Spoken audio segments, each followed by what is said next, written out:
हिंगोलीत सार्वजनिक बांधकाम विभागाच्या अधिकाऱ्यांसाठी बांधण्यात आलेल्या इमारती धुळखात पडल्यात। विभागाच्या वतीने अधिकाऱ्यांसाठी लाखो रुपयांचा खर्च करूनही निवासस्थाने बांधण्यात आली आहेत, मात्र या निवासस्थानांमध्ये आज एकही अधिकारी राहत नाहीये। परिणामी कोट्यवधी रुपयांचा निधी वाया जाण्याची शक्यता आहे। दोन इमारती मागील वर्षभरापासून ओसाड पडल्या असून इमारतींच्या आजूबाजूला मोठ्या प्रमाणात गवत देखील वाढलंय।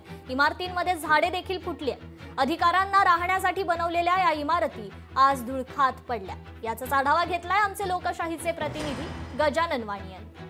हिंगोली शहरात सार्वजनिक बांधकाम विभागाच्या वतीने कोट्यवधी रुपये खर्च करून या ठिकाणी निवासस्थाने बनवण्यात आली। पाहता की मी हिंगोली शहरातील याच निवासस्थानासमोर आहे। हे संपूर्ण निवासस्थान जे आहे ते बांधकाम विभागाच्या अधिकाऱ्यांसाठी या ठिकाणी बनवण्यात आले आहेत। या ठिकाणी ज्यावेळेस आपण या बांधकाम अधिकाऱ्यांशी संवाद साधला त्यावेळी सांगण्यात आले की 1 वर्षापूर्वी या संपूर्ण निवासस्थानात जे आहे ते काम करण्यात आलेले, मात्र आता संपूर्ण जे आहे ते निवासस्थाने ओस पडल्याचं पाहायला मिळते, धुळखात पडल्याचं पाहायला मिळते आणि संपूर्ण या इमारतीला सध्या झाडाझुडपांचा इळाका आहे। संपूर्ण इमारतीमध्ये सध्या झाडं उमगलेले आहेत। झाडं कशा प्रकारे लागले तसं काही एखादा आपल्याला वाटते की या ठिकाणी झाडं लागवडीसाठी हा इमारत बनवण्यात आलेली आहेत। कोट्यवधी रुपये खर्च करून ही या ठिकाणी इमारत बनवण्यात आली। पाहताय की हे निवासस्थान आहे, एक नाही तर अनेक निवासस्थानं या ठिकाणी बनवण्यात आलेली आहेत। संपूर्ण या इमारतीला झाडाझुडपांचा इळाका आहे। संपूर्ण झाडे या इमारतीमध्ये अशा प्रकारे उमगलेली आहेत। अद्यापर्यंत या निवासस्थानामध्ये अधिकारी का राहायला येत नाहीत, नेमका या संपूर्ण इमारतीमध्ये काही भ्रष्टाचार झालाय का, निधींचा अपव्यय झाला का, हे पाहणं आता महत्त्वाचं आहे।